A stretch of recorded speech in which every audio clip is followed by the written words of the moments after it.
Inorganic chemistry का हम हमारा 5th चैप्टर पढ़ रहे थे, स्टेट ऑफ मैटर, जिसे हमने इंटरमोलिकुलर फोर्सेस तक कंप्लीट कर लिया था। अब उसे उसके बाद हमने पढ़ना है thermal energy, intermolecular forces versus thermal energy, next gaseous state and gas flow. हम स्टार्ट करते हैं अब thermal energy. What is thermal energy? Thermal energy is the energy of a body arising from motion of its atom और molecules. Thermal energy क्या होती है?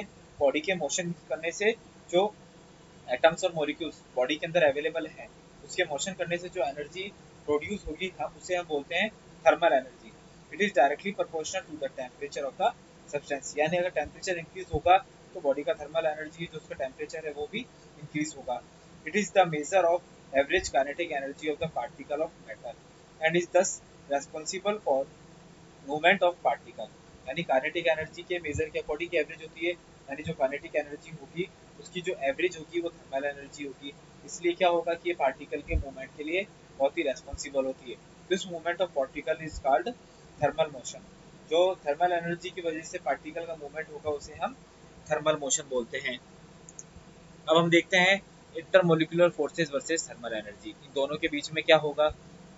The intermolecular forces tends to keep the molecule together but thermal energy of the molecule tend to keep them apart. यानी intermolecular forces को क्या कोशिश करते हैं कि जो हमारे पार्टिकल्स हैं वो एक दूसरे से पास पास रहें, लेकिन थर्मल एनर्जी क्या चाहती है कि वो दूसरों को एक दूसरे से दूर करती है, क्योंकि तभी उनके बीच में मोशन होगा। These states of matter are the result of balance between intermolecular forces and the thermal energy of the molecules। क्या होगा कि जो 3 स्टेट्स है यानी गैसियस, फ्लो, सॉलिड है और लिक्विड है, ये तीनों क्या स्टेट्स करते हैं आपस में बैलेंस बना के रखते हैं, जिससे कि इंटरमोलिकुलर फोर्सेस भी कंटिन्यू रहें और उनके बीच में थर्मल एनर्जी ऑफ मॉलिक्यूल्स भी कंटिन्यू रह सके। When molecular interreactions are very weak, molecules do not climb together to make liquid or solid unless thermal energy is reduced by lowering of the temperature। अगर जो उनके बीच में inter reaction यानी जो हमारे इंटरमोलिकुलर फोर्सेस हैं, हम उससे वो बहुत ही अगर कम है तो हमें थर्मल एनर्जी को भी डिक्रीज करना पड़ेगा, नहीं तो वो पार्टिकल असिस्टेंट नहीं कर पाएगा। अगर थर्मल एनर्जी को हमें कम करना है तो हमें क्या करना पड़ेगा, उसका टेम्परेचर भी कम करना पड़ेगा। सेकंड आता है point, gases do not liquefy on compression only. जो गैसेस है उसको हम लिक्विफाइड में कंप्रेस करके लिक्विफाइड में कन्वर्ट नहीं कर सकते हैं। Although molecules come very close to each other and intermolecular forces operate to the maximum. अगर जब तक कि हमारे जो पार्टिकल्स है जो मॉलिक्यूल्स के वो पास पास नहीं आ जाए और जो उनके इंटरमोलिकुलर फोर्सेस हैं उसको हम मैक्सिमम तक नहीं पहुंचाते, जब तक हम गैस को लिक्विफाइड नहीं कर सकते हैं। However, when thermal energy of molecule is reduced by lowering the temperature, the gases can be very easily liquefied।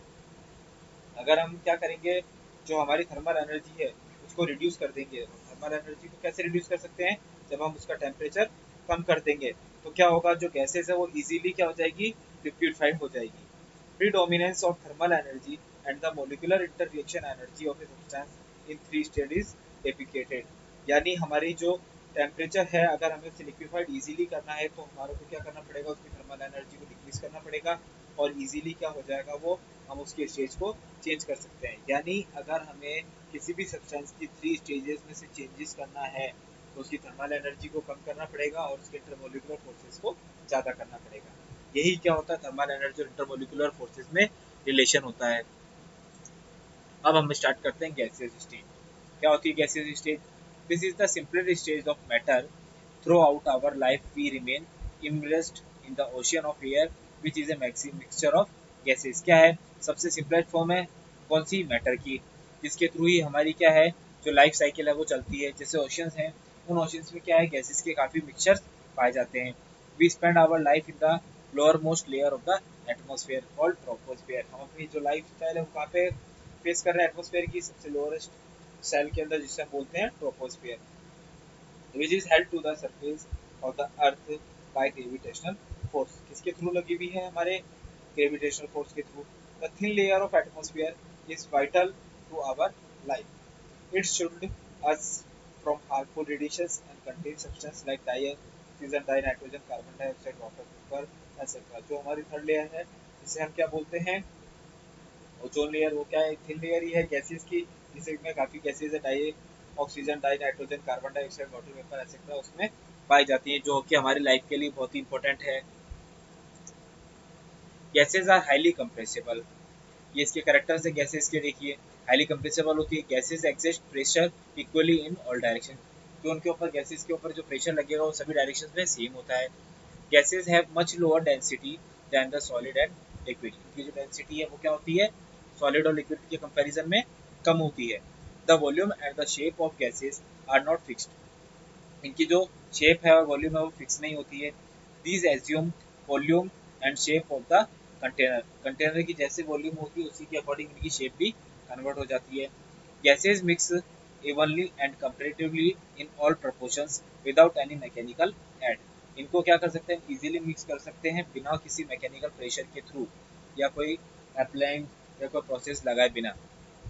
Simplicity of gases is due to the fact that the force of interreactions between their molecules are negligible, यानी जो gases है वो क्या है, इनके बीच में जो intermolecular forces लगता है वो बहुत ही कम होता है, इसलिए क्या फ्री स्टेज में मोशन करती है। Simplicity of gases is due to the fact that the force of interreaction between their molecule are negligible, इनके बीच में जो फोर्स लगेगा वो बिल्कुल नेग्लिजिबल होता है। अब आते हैं gases law. The gas laws were developed at the end of the 18th century when scientists began to realize that relationship between pressure, volume and temperature of the gas sample of gas could be obtained, which would hold to approximate of all gases। यानी क्या हुआ, 18th century में हमें gas laws की discover किया गया।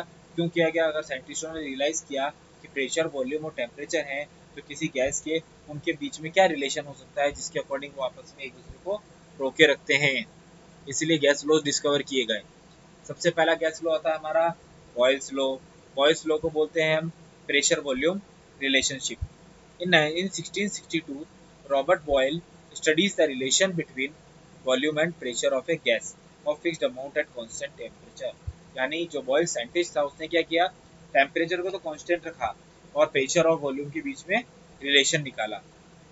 He observed that volume of a given mass of a gas is inversely proportional to its pressure, यानी उसने ऑब्जर्व किया कि जो गैस का गिवन मास है उसकी जो वॉल्यूम होगी वो क्या होती है, उसके प्रेशर के इन्वर्सली प्रोपोर्शनल होती है, कब, कांस्टेंट टेम्परेचर पे। Boyle's law published in 1662 states that at constant temperature the product of the pressure and volume of a given mass of an ideal gas in a closed system is always constant। ये जितने भी laws लगते हैं किसके ऊपर लगेंगे, ideal gas के ऊपर लगेंगे। सबसे पहले 1662 में निकाला बॉयल्स ने तो अपना रो, उसने के अकॉर्डिंग क्या था, अगर टेम्परेचर कांस्टेंट है तो उस पर जो प्रेशर होगा गिवन गैस का वो उसके वॉल्यूम के इन्वर्सली प्रोपोर्शनल होता है, यानी अगर प्रेशर को इंक्रीज करेंगे तो वॉल्यूम हमारी डिक्रीज हो जाएगी। It can be verified experimentally using A pressure gag and a variable constant volume container. It can also be derived from the kinetic theory of gases. If a container with a fixed number of molecules inside is reduced in volume, more molecules will strike a given area of the side of the container per unit time, causing a greater pressure। उसने container का size को decrease किया और उसने check किया कि उसके pressure में अगर इंक्रीज कर रहे हैं तो उसका वॉल्यूम डिक्रीज होता जा रहा है, और अगर हम वॉल्यूम को इंक्रीज कर रहे हैं तो उसका प्रेशर डिक्रीज हो जाता है। A statement of Boyle's law is as follows।